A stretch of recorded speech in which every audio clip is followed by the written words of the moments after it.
Hai semuanya, ketemu lagi di Republik Madiun Channel. Pasangan Anda selingkuh? Lalu, apa yang harus Anda lakukan? Frustasi? Bingung? Lalu, mengakhiri hidup alias bunuh diri? Banyak orang kalau sudah melihat pasangannya selingkuh, alias melihat suaminya selingkuh atau istrinya selingkuh, kalau wawasannya nggak luas, orangnya itu pemikirannya dangkal banget, pasti orangnya frustasi, larinya ke hal-hal yang tidak benar, terus mengakhiri hidup atau minum obat-obat yang terlarang, atau menjadi wanita yang nggak benar, atau menjadi laki-laki yang berosal alias liar kayak gitu. Ada yang seperti itu. Cara mengatasi persoalan hidup setiap orang itu beragam. Lalu gimana sih bila melihat pasangan Anda selingkuh? Dalam kehidupan berumah tangga tentu kita nggak selamanya mulus seperti rel kereta api. Pasti ada kalanya semak dan belukar. Nggak selamanya mulus seperti kapas yang berwarna putih. Semuanya pasti ada cacatnya. Nggak mungkin namanya orang berumah tangga kitanya mulus-mulus baik-baik aja tanpa pertengkaran, tanpa percekcokan, tanpa beda prinsip. Itu impossible banget. Yang namanya orang menikah, awal menikah ya semuanya pasti akan terasa manis-manis alias baik-baik aja. Nanti jalan 5 bulan ke atas udah terlihat deh watak aslinya. Mungkin watak aslinya itu orangnya yang tidak kita inginkan, orangnya aslinya itu begini begitu. Ya namanya orang sudah komitmen kan saling menerima baik buruknya pasangan kita. Kalau bisa kan apapun kekurangan pasangan kita, jadi kita saling menutupi. Tetapi kan tidak semua pasangan itu bisa bersikap seperti itu. Kita kepengen saat menikah itu perjalanan rumah tangganya baik-baik aja, tanpa masalah yang berat. Kalaupun ada percekcokan, itu percekcokan yang bisa diatasi dengan cara dialektika antara suami dan istri. Tetapi kan tidak semua pernikahan itu berakhir bahagia. Terkadang karena suatu masalah itu endingnya itu berpisah, atau endingnya itu salah satu pasangan itu berselingkuh. Lalu gimana kalau melihat pasangan Anda selingkuh? Mungkin melihat istri Anda selingkuh, atau mungkin Anda melabrak selingkuhannya. Mungkin Anda melihat mungkin istri Anda itu selingkuh, lalu istri Anda pulang itu Anda marahin dia, atau mungkin Anda itu maki-maki atau ngelabrak selingkuhannya. Itu jangan Anda lakukan. Bertindaklah yang berkelas, bertindaklah yang elegan, yang berpendidikan. Jangan bertindak yang terlalu lepas kontrol. Jadi tahan emosi Anda.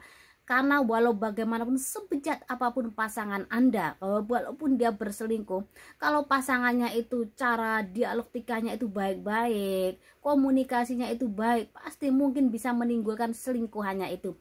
Lalu gimana sih Kak solusinya kalau melihat pasangannya selingkuh? Jadi yang pertama yang harus Anda lakukan bila melihat pasangan Anda selingkuh, yaitu berbicara dari hati ke hati dengan pasangan Anda. Jadi Anda jangan main labrak aja.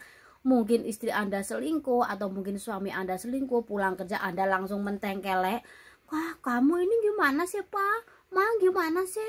Saya kurang apa ini? Kamu gimana sih selingkuh gini-gini? Itu nggak bagus juga. Melihat suami selingkuh mungkin di depan kita, ya kita tahan emosi dulu, nyampe rumah cari waktu yang tepat, kita bicara dari hati ke hati. Nanti pasti itu akan tersentuh pasangan kita. Walau bagaimanapun orang senakal apapun, kalau pasangannya itu pengertian baik, cara komunikasinya itu oke, masuk ke hati, pasti deh perselingkuhan itu nggak akan terjadi.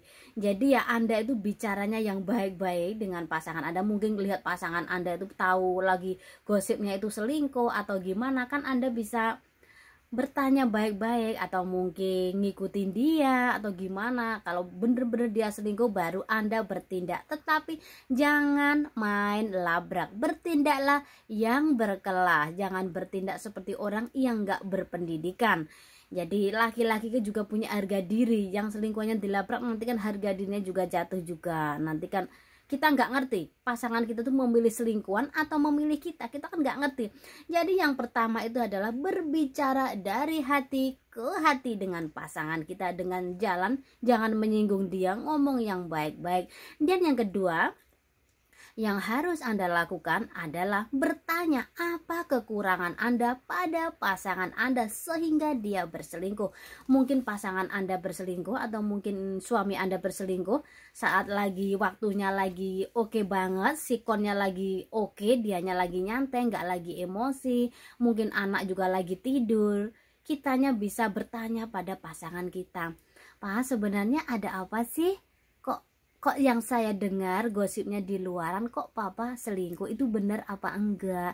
Jadi kita itu bertanyanya baik-baik. Kalaupun memang dia berselingkuh, kalau kita tanyanya baik-baik, responnya alias jawabannya pasti juga baik banget, nggak akan membentak kita, nggak akan terlalu spontanitas itu marahnya meledak-meledak, itu nggak mungkin. Jadi kita bertanya yang pelan-pelan dengan nada yang sayang pada pasangan kita.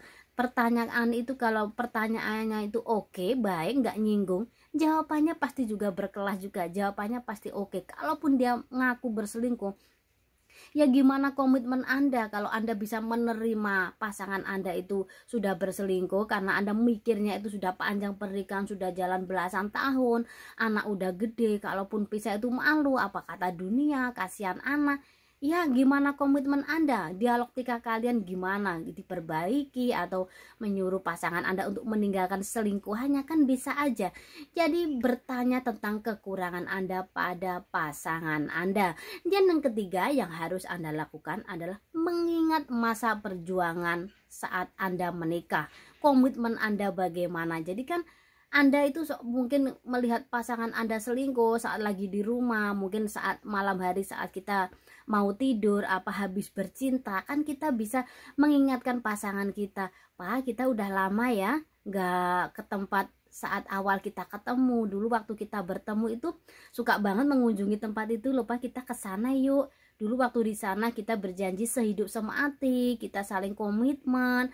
Lalu waktu itu jalan berapa bulan kemudian kita kan terus menikah di depan penghulu, disaksikan orang tua saya, disaksikan orang tuanya papa, teman-teman papa." Jadi mengingat masa-masa indah itu akan membuat pasangan kita itu luluh kembali, membuat dia yang tadinya itu liar salah jalan akan beralih baik ke kita lagi. Itu trik yang ketiga. Dan yang keempat yang harus Anda lakukan adalah saling introspeksi diri. Mungkin pasangan kita itu selingkuh, mungkin pelayanan kita sebagai istri kurang bagus ke suami, atau mungkin suami itu memang tipikalnya memang cowok buaya darat, alias memang dia itu memang mata keranjang lah, lihat cewek yang bening sedikit itu matanya jelalatan. Ada yang memang tipikal cewek itu ngelihat cewek agak bening itu sudah matanya jelalatan, lihat cewek yang seksi itu pengen gasak aja. Ada cowok yang tipikalnya seperti itu. Ada yang mungkin laki-laki itu selingkuh karena mungkin kurang perhatian dari sang istri, atau mungkin perselingkuhan terjadi karena saat di atas ranjang itu mungkin kurang puas, pelayan kurang puas dalam soal. Jadi untuk saling introspeksi diri, mungkin kitanya kurang melayani suami itu kurang bagus, atau mungkin kurang bagaimana, kan kita bisa saling introspeksi diri, apa sih kekurangan saya pada suami saya, kok suami saya sampai selingkuh, apa mungkin karena saya itu kurang sopan, atau mungkin perhatian saya ke dia itu kurang, atau mungkin masalah lainnya, kan kita nggak ngerti. Mungkin dia pengen sharing, pengen curhat masalah pekerjaan, tetapi karena istri nggak bisa ngasih solusi, akhirnya larinya ke tempat lain. Ada yang karena masalahnya seperti itu, atau mungkin masalah lain, kan kita nggak tahu. Dan yang kelima yang harus Anda lakukan adalah jangan terlalu memonitoring pasangan kita, jangan terlalu protektif ya. Jangan terlalu memonitoring alias protektif ke pasangan kita, ke suami kita, atau ke istri kita. Kita akan terlalu mengekang pasangan kita, itu dia akan merasa terkekang. Akhirnya di luar itu dianya liar banget. Jadi kalau di rumah itu mau ketemu teman nggak boleh, "Pak, aku tak ketemu teman ya, mau arisan, kumpul teman-teman." Nggak boleh, mama di rumah aja, pokoknya ngurus jaga anak. Papa pulang kerja pengennya mama itu di rumah terus, nggak kepengen mama itu di luaran sana itu ketemu banyak teman. Akhirnya kan istri merasa dibatasi. Oh, setelah menikah saya itu nggak bisa ketemu teman-teman saya lagi, nggak bisa seperti dulu kayak jalan di tempat, hidup saya itu monoton gini-gini aja di rumah. Jadi kan kalau terlalu dikekang itu nggak baik juga. Atau mungkin tipikalnya ceweknya itu dikekang dia terbiasa nggak keluar juga Kalau dia itu tipikalnya nggak suka keluar, ya dikekang oke-oke aja. Tetapi kalau tipikalnya itu waktu masih mudanya dulu itu suka bergaul dengan teman, suka membaur dengan, suka bersosialisasi dengan banyak teman, ketemu banyak temannya, kan akhirnya kalau terlalu dibatasi juga nggak bagus juga. Tapi jangan terlalu dibebaskan. Begitu juga dengan suami. Kalau kita terlalu mengekang suami, terlalu dimonitoring, dianya akan merasa berada di titik yang jenuh. Saat jenuh itu dia akan mencari tempat pelarian. Jadi jangan terlalu protektif dengan pasangan kita. Protektif boleh, asal jangan terlalu, ya, jangan keterlaluan pada pasangan. Jadi mereka terasa kekang, kan akhirnya saat nggak di rumah, saat pasangan nggak di rumah, itu jadi liar. Tetapi kalau kita dikasih kebebasan sedikit, itu kitanya juga bisa tahu diri. Oh, suami saya tadi ngasih saya izin ketemu teman, saya dikasih jam itu 2 jam, jadi sebelum 2 jam saya harus nyampe rumah, kayak gitu loh. Jadi kita itu kalau dikasih kebebasan, entah suami entah istri, pasti tahu batasan kebebasan itu dan lebih tahu diri, lebih tahu sikon ya. Dan yang terakhir adalah saling terbuka apa yang dimau. Jadi komunikasikan dengan pasangan kita. Bisa tidak rumah tangga ini dipertahankan lagi karena mungkin salah satu pasangan sudah selingkuh. Jadi kitanya itu ya bertanya baik-baik aja. Kalau bisa dipertahankan, iya dipertahankan. Tetapi kalau sudah nggak bisa, ya mau bagaimana lagi. Jadi saya hanya memberikan solusi saja untuk sahabat YouTube saya yang punya masalah seputar keluarga, masalah seputar ranjang, masalah seputar kesehatan, masalah seputar obat herbal. Anda bisa bertanya dan tulis di kolom komentar. Di next video saya akan menjawab pertanyaan dari Anda, atau Anda bisa sharing melalui nomor saya, hubungi nomor WA saya. Anda bisa melihat nomor WA saya di deskripsi. Itulah yang bisa saya sampaikan, semoga bermanfaat untuk Anda. Sebelum Anda meninggalkan channel ini, jangan lupa subscribe, like, komen, dan share di media sosial Anda agar Anda tidak ketinggalan video terbaru dari kami. Ingat, keindahan Anda sendiri yang menciptakannya. Berakhir bahagia atau sebaliknya. Sampai ketemu di video berikutnya dan jaga selalu pasangan Anda.